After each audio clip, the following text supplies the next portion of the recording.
These lectures are part of the Great Courses series. They are produced by the Teaching Company.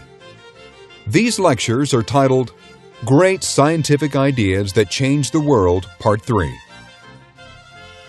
Lecture 25, Evolution as Process Science.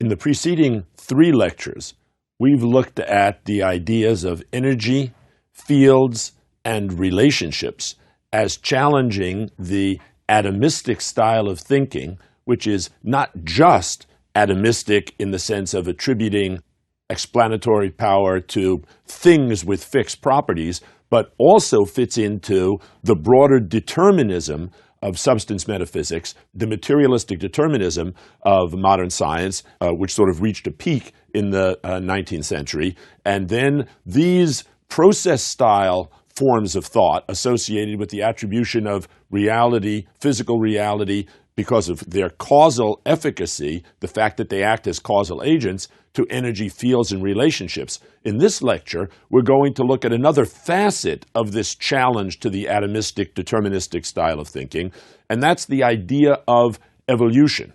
The idea of evolution, most famous, of course, as the Charles Darwin or Charles Darwin, Alfred Russel Wallace theory of biological evolution by means of natural selection. The idea of evolution is an extremely powerful idea, and it is a major intellectual innovation in the context of 19th century science with its materialistic determinism, one of whose corollaries, as we have seen, was that time is, in some ultimate sense, unreal, that time doesn't really make a difference because the present is embedded in the past the way the conclusion of a deductive argument is already implicit in its premises. What the idea of evolution entails is that time does make a difference, that time is the dimension in which novelty appears in history, that while evolution is a lawful phenomenon, it is not predictable, because chance plays a critical role in the process called evolution. So at one level, the idea of evolution is a powerful intellectual, conceptual innovation because it requires us to take time seriously. And it is hardly a coincidence that the idea of evolution is emerging concurrently with the idea in thermodynamics, the early 1850s. We discussed how in the early 1850s, Rudolf Clausius, through introducing the concept of entropy, was really indicating, as we see in the second law of thermodynamics, that there is such a thing as the arrow of time, an inference that William Thomson / Lord Kelvin explicitly drew a year or two after Clausius published his paper in which he identified this concept, entropy, which is the name for a number associated with all processes in which energy is transformed. And the fact that entropy increases in all such processes, reflected in the second law of thermodynamics, that heat can only flow from a hotter body to a colder body, required us to accept, according to Kelvin, that there is now an arrow of time, that time does make a difference. As I said, concurrently, in the Darwin-Wallace theory of evolution, time also makes a difference. So at one level, the idea of evolution is innovative in forcing us to take time more seriously than we had done so, also because it turns out, although Darwin himself waffled on this point, that chance is a fundamental feature of biological evolution. We'll be talking about that in some more detail. And that, of course, challenges the notion of determinism, that the future is precisely implicit in the present as the present was in the past. It's a kind of preformationism. And I think that in a really pretty way, the real challenge to the atomistic style of thinking from the idea of evolution is that the idea of evolution attributes explanatory power to a process rather than to things with fixed properties. Instead of claiming that the way to explain chemical reactions is by identifying elements of matter with specific fixed properties that cause them to combine with other elements in specific fixed proportions, the idea of evolution is that the problem to be explained, namely the origin of species, the reason why life takes the forms that it does with relative stability in the short run between parents and offspring, but this multifarious divergence of many different forms of life and their relationships with one another. The problem of the origin of species is much broader than merely the problem of the origin of species. It's really the problem of the multifariousness of the forms of life that we find on the planet. Then the explanation derives from a process. It is the process that is called natural selection, acting on continuous variability between parents and offspring under selection pressure, the pressure coming from overpopulation as a fundamental principle of nature, that all organisms produce more offspring than can ultimately be provided for in their environmental niche, as we would now call it. And since this generates a struggle for survival, that forces a kind of adaptation process to take place. So there is, in fact, a hierarchy of processes associated with the idea of evolution.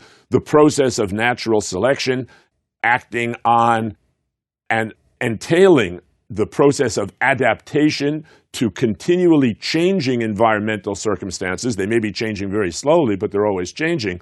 And underneath that, the processes of sexual reproduction and cell division, which neither Darwin nor Wallace were familiar with in the 1850s and 60s yet. That was only in the last decades of the 19th century, as we saw in the lecture on the cell theory of life and the gene theory of inheritance.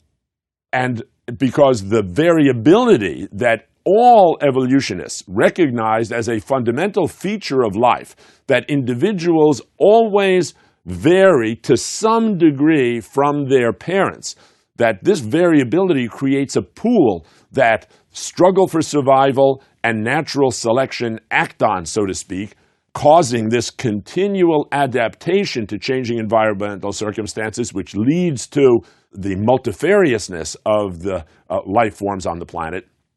These are all processes.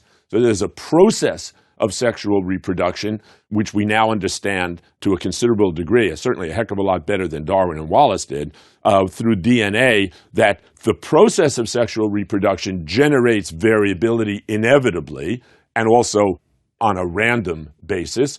The process of cell division introduces possibilities for variability, so that there is always going to be variability because of the process of cell division, and then the processes of adaptation and natural selection. So this is another sense. The sense of process is manifested in this explanation. It is a fundamentally process-based theory or idea for explaining a very complex natural phenomenon. So I referred earlier to the problem that Darwin was addressing, and so was Wallace, and that was a problem of the origin of species. It was a problem that biologists had been concerned with, certainly from the closing decades of the 18th century. The whole question of the constancy of species and the problem of the origin of species reflects, again, as we've seen in a number of lectures, the taxonomy problem. The whole question of whether there is a way of describing nature that is natural, that maps onto distinctions in nature that, so to speak, go beyond direct experience. So, for example, you can't see a mammal. Mammal is the name that we give to a particular subset of living forms.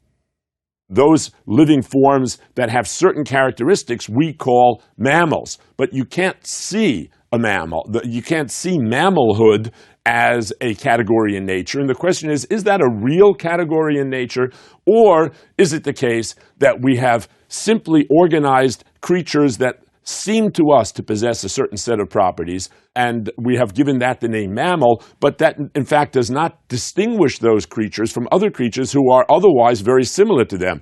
And that's why the platypus, when it was discovered in Australia, was so puzzling, because it seemed to combine mammalian features with non-mammalian features, and in fact, initially, a biologist in Europe who received these carcasses thought that they were a hoax and that they had been stitched together, that the various body parts had been stitched together cleverly in order to fool them, because it violated the category mammal by having the fundamental characteristics of a mammal, but then some characteristics that were not possessed by a mammal. That challenges the category mammal.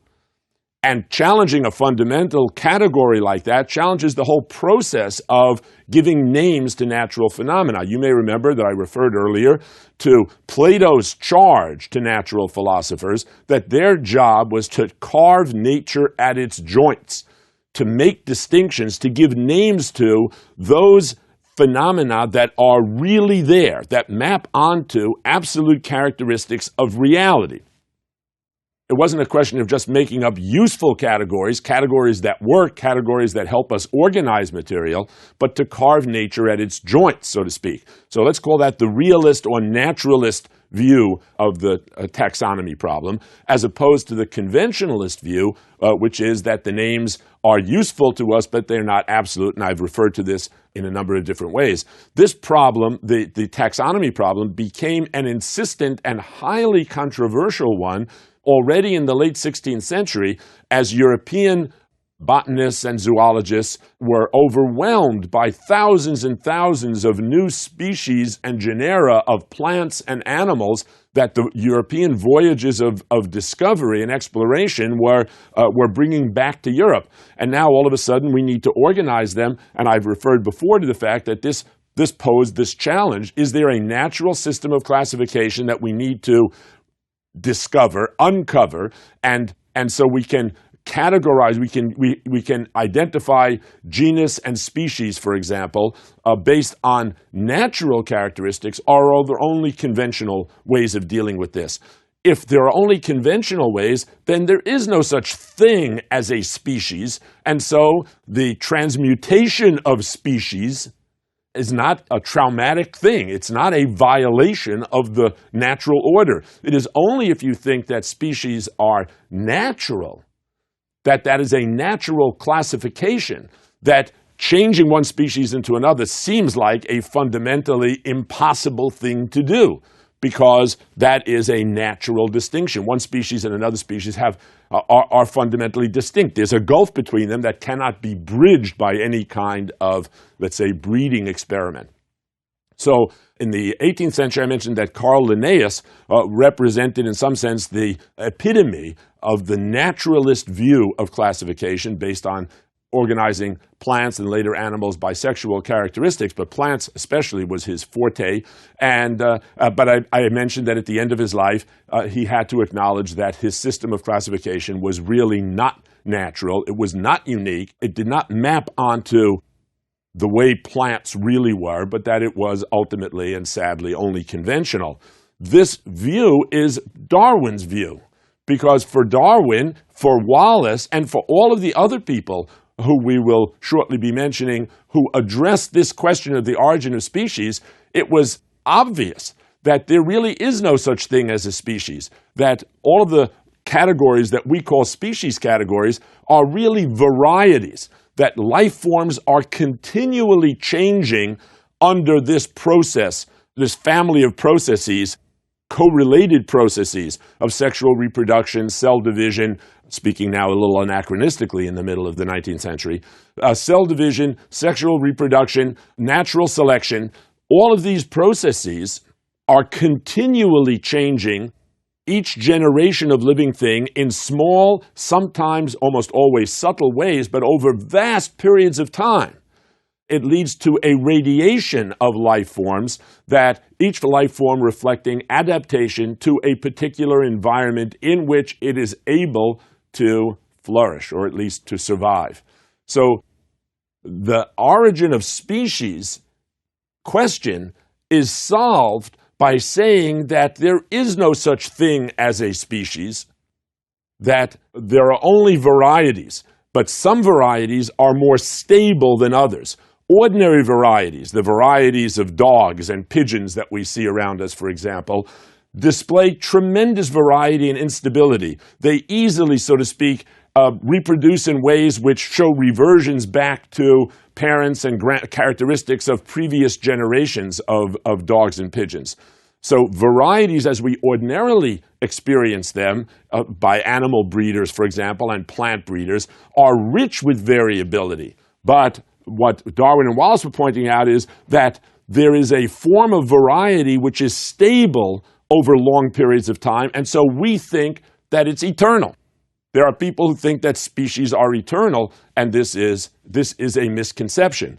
The process by which life reproduces itself in response to continually changing environmental circumstances is a process that guarantees variability and that has a time structure to it that is so long compared to human consciousness that changes that take place over millions of years, hundreds of thousands of years even, tens of thousands of years even for individuals, is just so slow that we assume that what we're seeing is constant.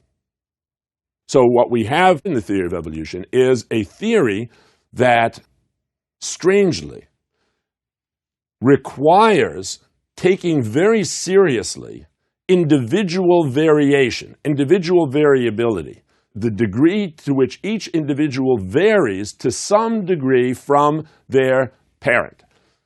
But the individual does not evolve. The individual is different from its parent, it's different from its siblings, it's different from other animals or plants of its kind, so to speak, but the individual is exactly what it is. What is it that evolves?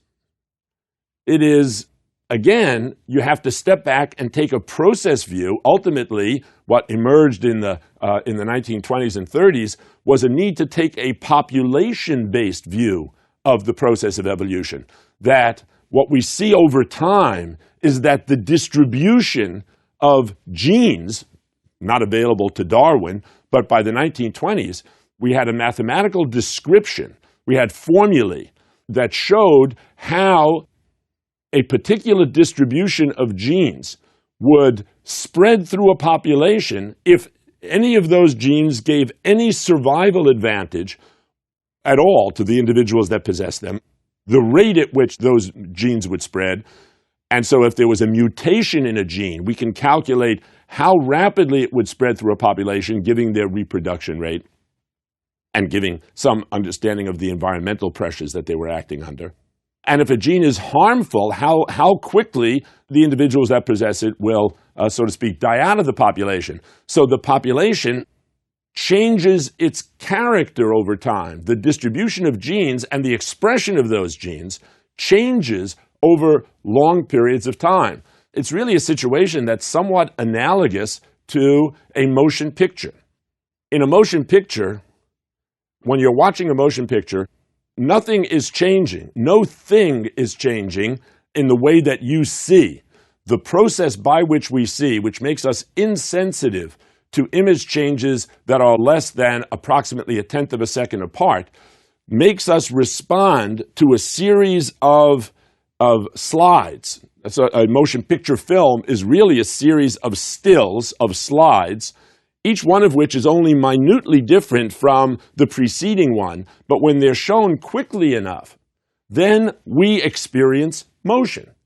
Evolution is saying that, well, because the picture of life and its reproduction is so slow, we see constancy, whereas if we could see a time-lapse photograph of the emergence of life on Earth over the previous even over the previous last billion years, whereas instead of 3.5 billion, then we would see this transmutation of species. We would see the radiation of life forms. We would see how multifariousness emerged from a single original life form, at least from the point of view of the later development of the Darwin-Wallace theory of evolution. Darwin was very careful saying that he thought that there were maybe 4 or 5 initial forms of animals and maybe 3 or 4 initial forms of plants.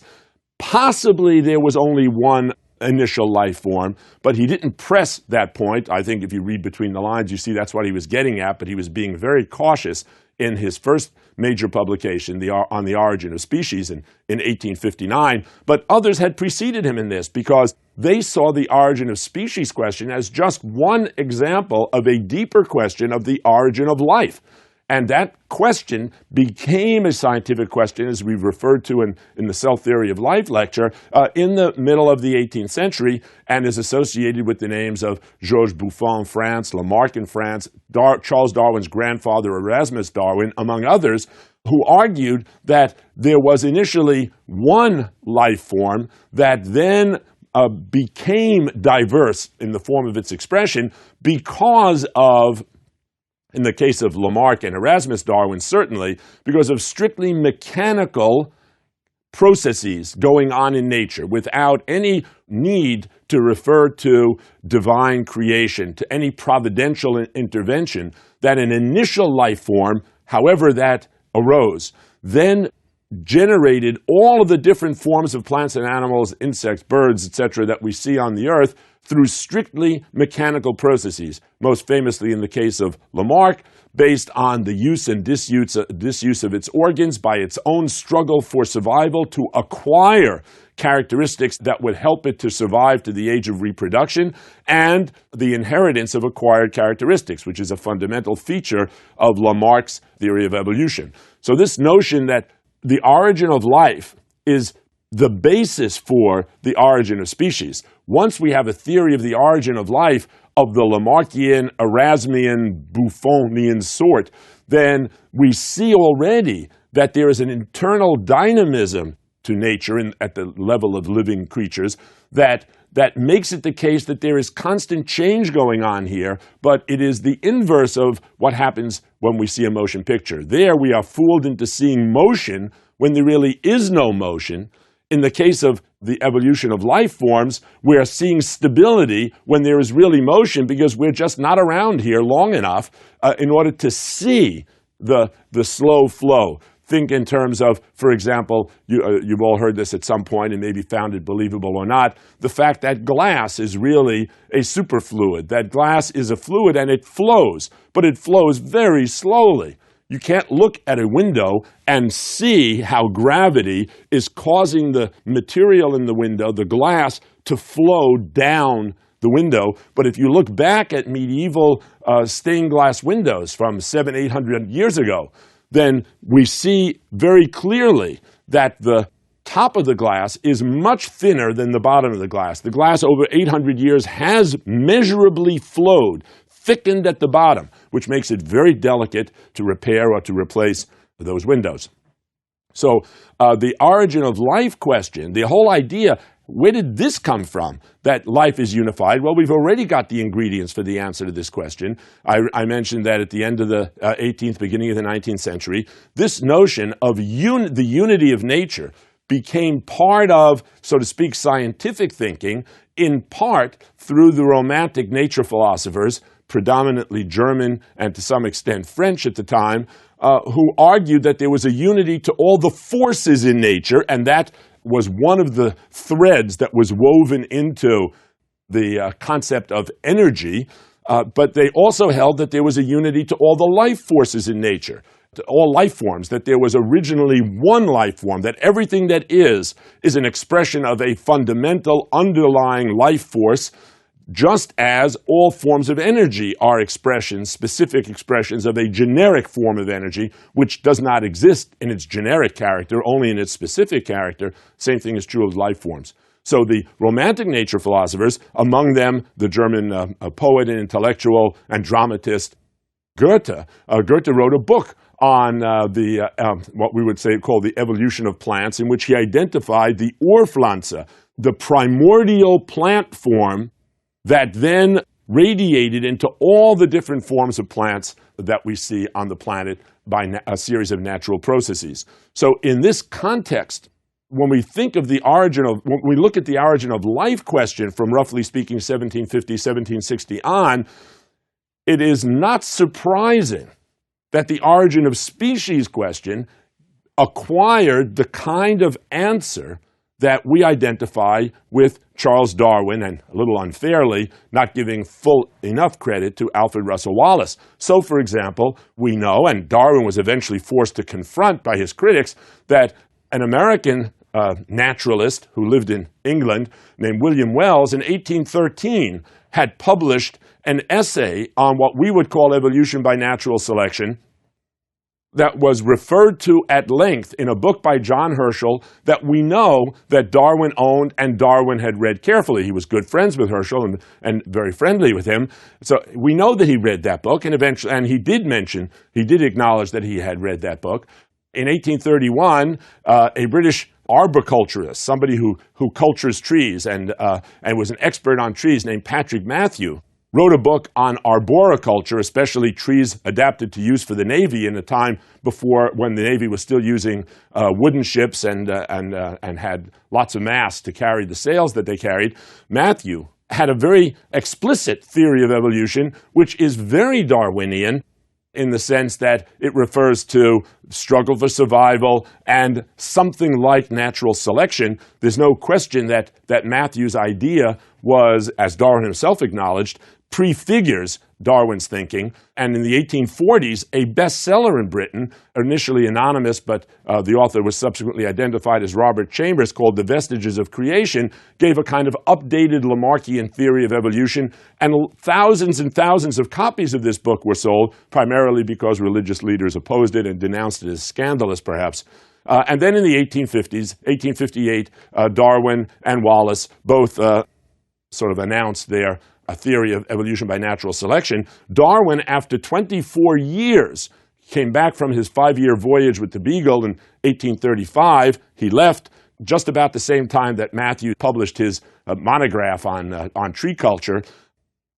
24 years from 1835 to 1859, between that and the origin of species, and Darwin had a massive amount of the entire origin of species is a small fraction of the total amount of notes he had accumulated. There's no comparison between the speculations of people like Wells and Matthew, insightful speculations, and the arguments that Darwin presented in The Origin of Species for the claim that species are really varieties and that there is no constancy in nature over long enough periods of time. Life forms are continually adapting to changing environmental circumstances, changing competition for survival, and they're able to do this because of the continual chance variability that each organism possesses vis-a-vis its parents. And Alfred Russel Wallace, who was in the South Pacific, actually in Malaya, as it was then called, sending a short letter to Darwin, only about 8 or 10 pages long,